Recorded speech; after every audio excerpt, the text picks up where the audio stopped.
Good evening, everyone, and welcome to Monster Movie Night at Gargoyle Manor, the Monster Museum, with me, your host, Bobby Gammonster, and my faithful companion, good old Boris. Hello, Boris.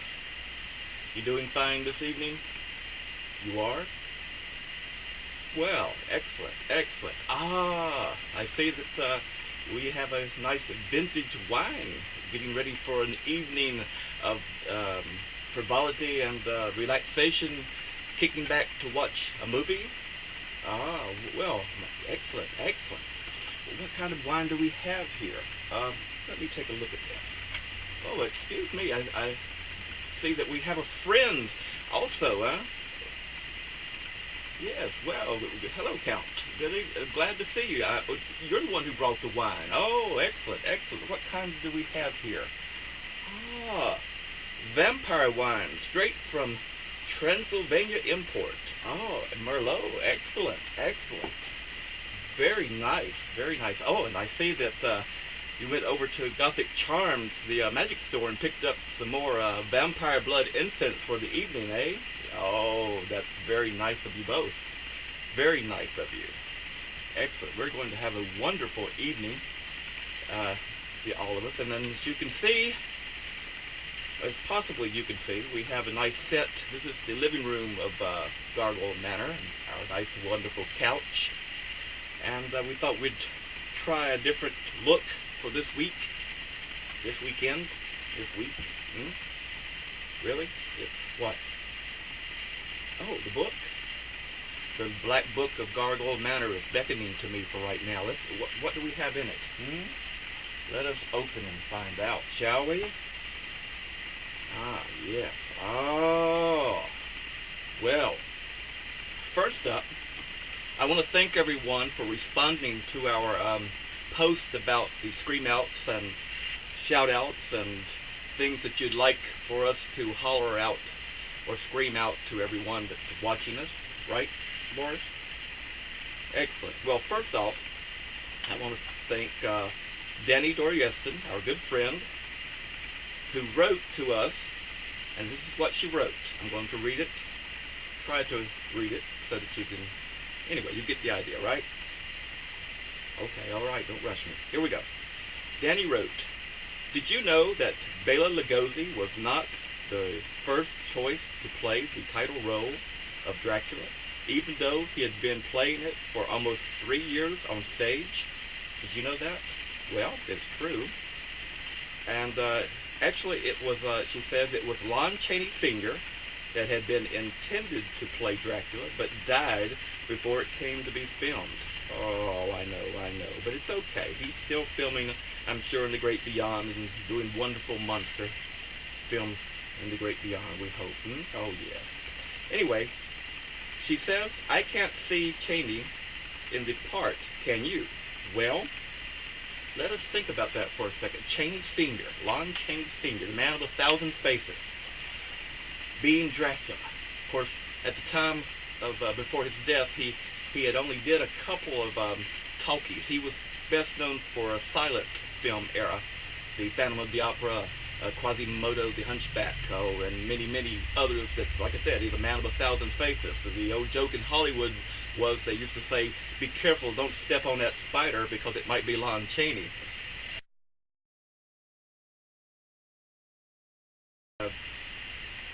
It was a joke. Anyway, let me think about it. Yes, actually, I probably can see Lon Chaney Sr. as the Count Dracula. I'm sure that with the makeup job that he could have done, he would have nailed it right on. However, Lugosi had that mystique, those hypnotic eyes, and don't forget that Hungarian accent that we believe to be Transylvanian. True? I am Dracula. True. All right. So yes, I can see it, but I'm actually so glad that Lugosi played the part. Aren't you? Aren't you? Excellent. Now, which brings us out to our next up. We have a scream out for Mr. John Rose, who asked me to announce that he has published his second Monster Girls. Oh, you like that one, don't you, Boris? Monster Girls.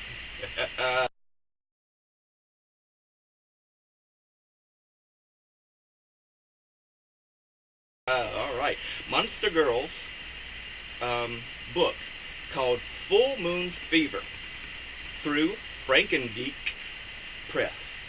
And it is available on Amazon.com.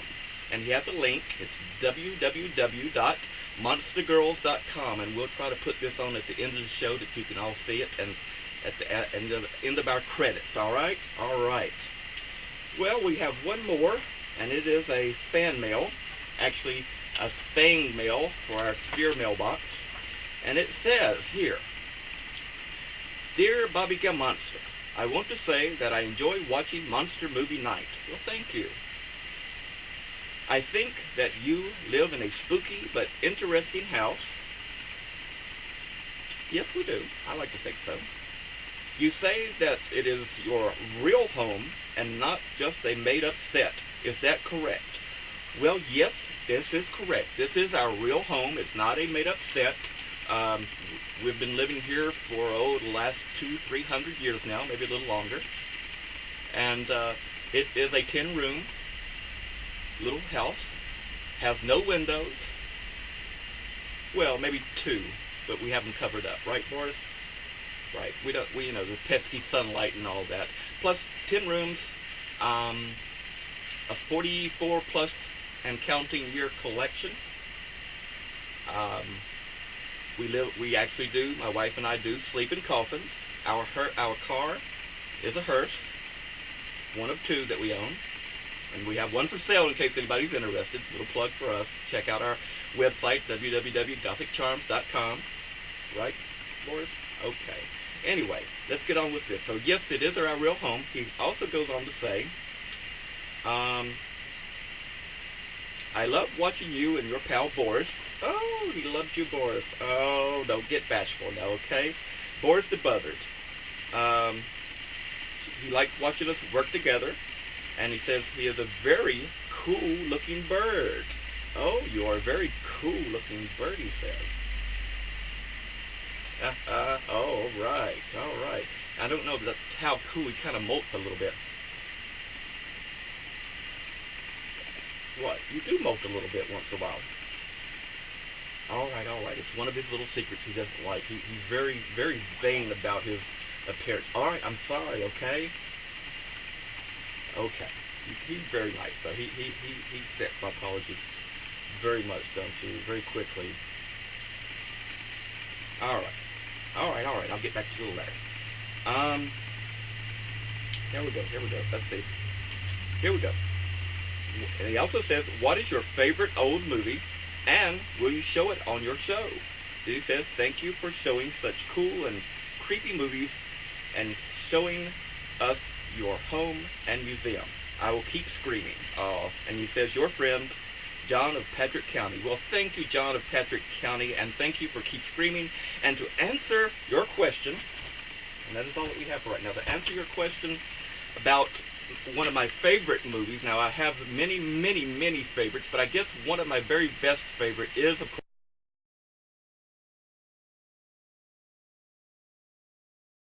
that's right, friends, Dracula with Bela Lugosi in 1931. Now that was a time for movies, right there, Boris? Oh, yes, indeed. Dracula, Bela Lugosi, those hypnotic eyes, that voice, Hungarian Transylvanian accent. Ah, yes, those were the days. So yes, my friends, Dracula is one of my favorite films, and it's the one that we're showing tonight. Yes, we're all gathered here with our wine. Oh, wine, my friend? Would you like to have some more wine, my friend? I never drink wine. No? Very well, then. I understand. Well, would you like to have some wine? We have plenty of it. I myself never drink wine, just like Dracula. But we'll sit back, you sit back, and we'll watch the amazing, the miraculous, the scarifying Dracula.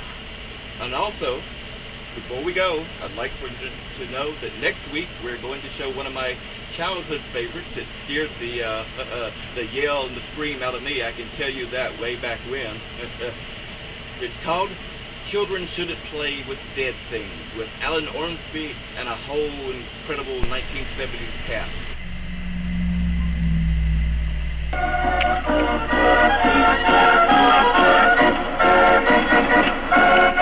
This is Alan. He's such a dear boy. Oh, this is Jeffy. He's so full of fun. Oh, this is Anya. Isn't she just the sweetest thing? And this is their new friend, Smedley. They're giving him a party. It's his coming out party. Oh, the children are having such fun. They're laughing and laughing. And it all began here, one foggy winter's evening. 1971. Oh. He ought to be right.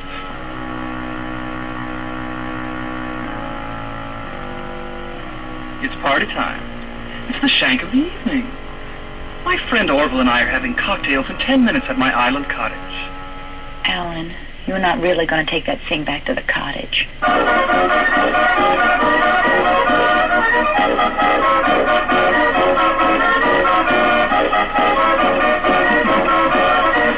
I, Alan, take this body. Yeah, and welcome to it. You deserve everything you're getting. There's no business like show business like... And I think, in time, we may get even closer. I'm going to take your scraps and feed them to my dog. Well, that's all right. Keep a stiff upper lip. Oh, yes, they had such a wonderful time. They laughed and laughed and laughed. That is until Orville's friends cropped in. Then they screamed and screamed. Oh, yes, the children had such a lovely time. It's too bad nobody ever told them children shouldn't play with dead things. So, until then, I want you all to keep screaming, keep posting those scare mails to me, and let me have a great scream out for you all for something that you wish to do. And then until then, pleasant dreams. Keep screaming. Goodbye.